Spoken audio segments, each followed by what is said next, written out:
O Senhor esteja convosco. Ele está no meio de nós. Proclamação do Evangelho de Jesus Cristo, segundo Marcos. Glória a vós, Senhor. Naquele tempo, Jesus subiu ao monte e chamou os que ele quis, e foram até ele. Então Jesus designou 12 para que ficassem com ele e para enviá-los a pregar, com autoridade para expulsar os demônios. Designou, pois, os 12, Simão, a quem deu o nome de Pedro, Tiago e João, filhos de Zebedeu, aos quais deu o nome de Boanerges, que quer dizer filhos do trovão, André, Filipe, Bartolomeu, Mateus, Tomé, Tiago, filho de Alfeu, Tadeu, Simão, o cananeu, e Judas Iscariotes, aquele que depois o traiu. Palavra da salvação. Glória a vós, Senhor. Nos sentamos um instante, meus irmãos, para uma reflexão nessa palavra hoje. Lindo Evangelho, onde Jesus chama os seus discípulos. Hoje eu particularmente celebro 16 anos de padre. 16 anos atrás esse Evangelho, podemos dizer que cumpriu-se na minha vida. Quer dizer, na verdade o chamado já veio antes, mas foi o dia da confirmação final, né? O dia da ordenação. E à primeira vista, realmente esse Evangelho de hoje, ele é visto como um chamado vocacional para os padres, os bispos. O Senhor chama para fazer parte daqueles que irão dar continuidade à sua missão. O sacerdote é um continuador da obra de Cristo. Cristo age por meio de um padre, né, do sacerdote, na sua pessoa. Mas não, o Evangelho não é somente isso, né? O Evangelho tem um significado para todos nós, para quem não é padre também, para todos os leigos, ou seja, todos os batizados. Todos nós somos chamados pelo Senhor. Verdade que os chamados são específicos, né? Diferenciam para cada um. Mas o chamado geral, o chamado principal de Deus, sabemos bem isso, é para todos nós.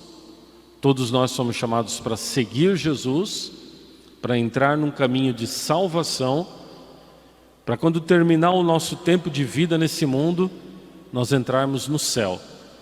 A primeira leitura, inclusive, está falando sobre isso, né? Da fidelidade a esse Deus, que é um chamado que o Senhor tem para nós.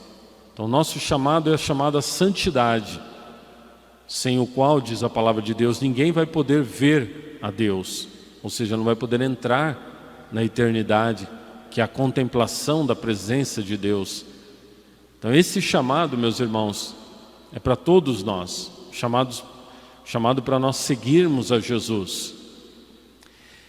Se nós meditássemos e olhássemos para isso com muita atenção, grande parte dos nossos problemas se resolveriam. Principalmente quando esse problema se chama, muitas vezes, um complexo de inferioridade. Às vezes, algumas pessoas sofrem porque, nossa, ninguém lembrou de mim, ou não falou, ou fulano falou do ciclano, mas não de mim, alguma coisa assim e tal. Verdade que quando a gente, em alguns momentos, não recebe uma atenção, um carinho, claro que às vezes isso, nós somos humanos, isso de certa forma às vezes nos toca, nos fere. Mas se nós olharmos para a grandiosidade da palavra de Deus, que Deus chama a cada um de nós pelo nome, que Deus conhece a cada um de nós. O profeta Isaías diz que o nosso nome está escrito na palma da mão de Deus.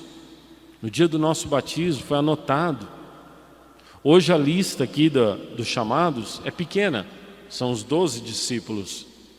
Mas diz o Apocalipse que existe o livro da vida, e o livro da vida tem incontáveis páginas. com o nome de todos os que são chamados para a herança eterna de Deus no céu.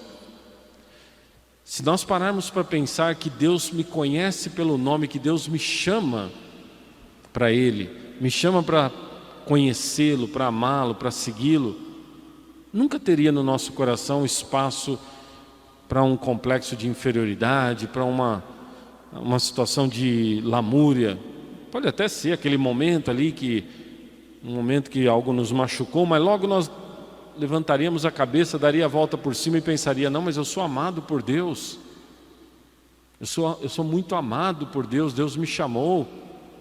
Ah, mas eu não conheço meu pai, ou meu pai me deixou quando eu era criança, abandonou a minha mãe. Tudo bem, dói, para quem tem essa experiência, com certeza dói.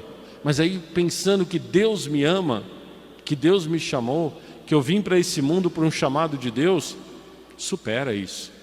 E tantas outras coisas. Então é uma verdade maravilhosa que todos nós somos chamados por Deus. E olha o detalhe entre aspas, porque nada é detalhe na palavra de Deus, né? No início, Jesus chamou os que Ele quis. Uma forma de dizer que Jesus chamou com atenção, não é de qualquer jeito, é aqueles que Ele quis. Cada um de nós que é chamado por Deus é chamado com um olhar específico do Senhor. Deus tem um olhar para nós, onde a menina dos olhos de Deus brilha por cada um de nós. Não é um chamado assim de qualquer jeito, vai, vem você. Não tem outro mesmo, vem você. Não, é um chamado como quem olha com atenção, aqueles que Ele quis. Jesus estava feliz e alegre quando chamou aqueles discípulos. E é feliz e alegre quando chama cada um de nós também. Então, meus irmãos, vamos ser sempre muito gratos ao Senhor, seja qual for o nosso chamado na vida, seja qual for a nossa vocação, seja qual for a nossa história de vida, nós temos que ser muito gratos ao Senhor. Todos nós fomos chamados. Claro que o chamado exige também uma contrapartida, que é justamente uma fidelidade a esse chamado. Fidelidade àquele que chama. Nós temos que viver a nossa vida, nossa vocação, de forma íntegra. Olha que triste no final desse evangelho. Vai dizendo o nome de todos, e aí diz o nome de quem? Judas Iscariotes, aquele que depois o traiu. Que coisa mais triste, né?